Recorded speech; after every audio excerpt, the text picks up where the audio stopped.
नमस्कार, जय हिंद, जय भारत, वंदे मातरम। मैं एडवोकेट मोहित शर्मा। हाँ भाई अंधभक्तों, कहाँ हो आप? आपको तो अपने डैडी के अलावा, प्रधानमंत्री मोदी के अलावा और किसी की बात अच्छी ही नहीं लगती। और मोदी जी की बुराई, एक बार कोई अंधभक्त अपने पिताजी की बुराई सुन सकते हैं, लेकिन मोदी जी की बुराई वो तो कभी नहीं सुन सकते। जब पूरे देश की जनता प्रधानमंत्री से सवाल कर रही थी कि आखिर प्रधानमंत्री नरेंद्र मोदी जी ने 5,000 मैट्रिक टन डीजल बांग्लादेश को क्यों दिया, उस वक्त पर अंधभक्त कोई सवाल नहीं कर रहे थे। अंधभक्त सवाल करते हैं तो शाहरुख खान से, अंधभक्त सवाल करते हैं तो हिंदू मुसलमान वाले, बाकी लॉजिकली और तर्क वाला कोई भी सवाल अंधभक्त नहीं करते। आज क्या बोला है कुछ घंटे पहले प्रधानमंत्री नरेंद्र मोदी जी ने, अंधभक्त अपनी कान को खोलकर सुने कि प्रधानमंत्री क्या बोले हैं। बोले कि बेहद संयम से करें पेट्रोल डीजल का इस्तेमाल, क्योंकि जो है पेट्रोल और डीजल का जो है वो संकट हो सकता है। वैश्विक संकट के बीच प्रधानमंत्री नरेंद्र मोदी जी ने यह जनता से कहा है कि बेहद संयम से करें पेट्रोल और डीजल का इस्तेमाल। वो दिन दूर नहीं जब ये प्रधानमंत्री आपको वापस से बैलगाड़ी पर लाकर खड़ा कर देगा, भारत की वो स्थिति कर देगा कि भारत के अंदर जब आप रोजगार मांगने जाएंगे, रोजगार की तो स्थिति ही खत्म कर देंगे, क्योंकि जब नौजवान पढ़े लिखे ही नहीं होंगे तो रोजगार किस बात का। ये वो स्थिति पर लाके खड़े कर देंगे। और ये सड़क छाप, ये अनपढ़ जाहिल और गवार लोग जो हिंदू मुसलमान के चलते पूरे देश को बर्बाद करने में लगे हुए हैं, ये चंद लोग, ये कुछ लोग हैं सिर्फ इस देश के अंदर जो मस्जिद मंदिर के नाम पर, धर्म और मजहब के नाम पर देश को बर्बाद करने में लगे हुए हैं। आज जब प्रधानमंत्री नरेंद्र मोदी ने यह बात कही, उसके बाद तो अंधभक्तों को यकीन होगा। और हमारा सवाल उस वक्त पर भी यही था और आज भी यही है कि जब मिडिल ईस्ट में संकट चल रहा है, युद्ध के बीच, तो आपने बांग्लादेश को डीजल क्यों दिया? ये सबसे बड़ा सवाल है। एक और तो आप बांग्लादेशियों को लेकर हमेशा अपना एक अग्रसर रुख जारी रखते हैं, बांग्लादेशियों को वापस बांग्लादेश भेजने की बात करते हैं, वहीं दूसरी ओर बांग्लादेश को आप डीजल देने का काम करते हैं। और यही नहीं, ये सिर्फ अंधभक्तों आपको पागल बनाने का काम करती है सरकार। आपको, हम जैसे लोगों को नहीं, हम तो पढ़े लिखे लोग हैं, समझदार लोग हैं, हम चीजों को समझते हैं, लेकिन आप जैसे लोगों को ये पागल और मूर्ख बनाने का काम करती है सरकार। अब देखिए कैसे, एक और जब शाहरुख खान ने एक बांग्लादेश के प्लेयर को ले लिया तो आप सड़क छाप अंधभक्त सड़क पर उतर गए।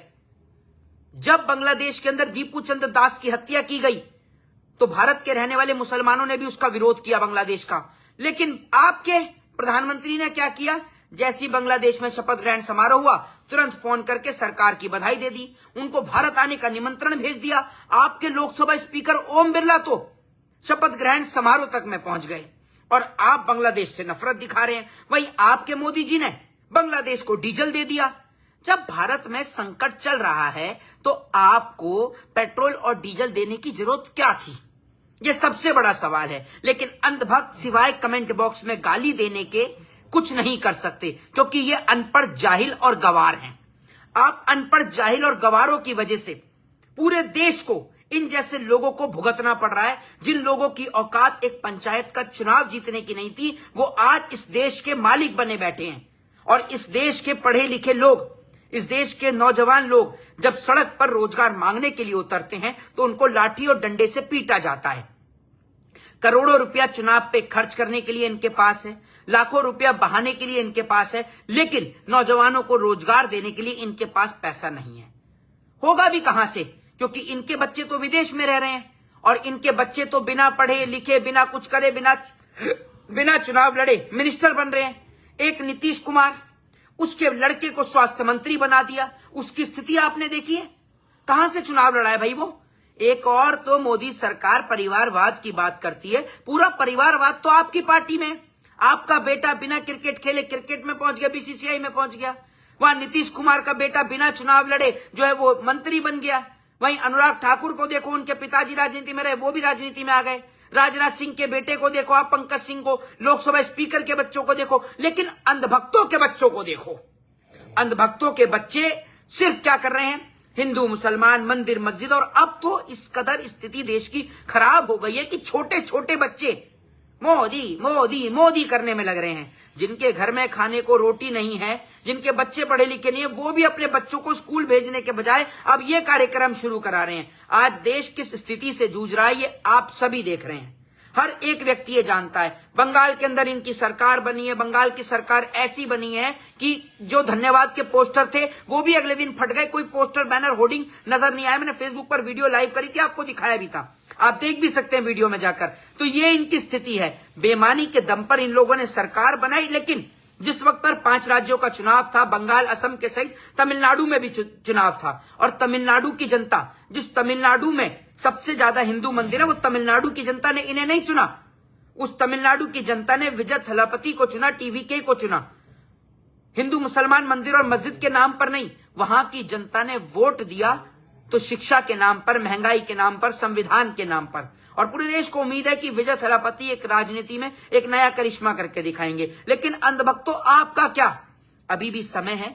खुद भी पढ़िए, अपने बच्चों को भी पढ़ाइए। ये धर्म और मजहब के नाम पर लड़ना बंद करिए। और धर्म और मजहब के नाम पर लड़ते हुए आपने किसी नेता के बच्चों को नहीं देखा होगा। ये भारत में रहने वाले मुसलमान, सिख, ईसाई आप ही के भाई हैं, समझ रहे हैं, जिनका आप खून बहाने के चक्कर में हैं।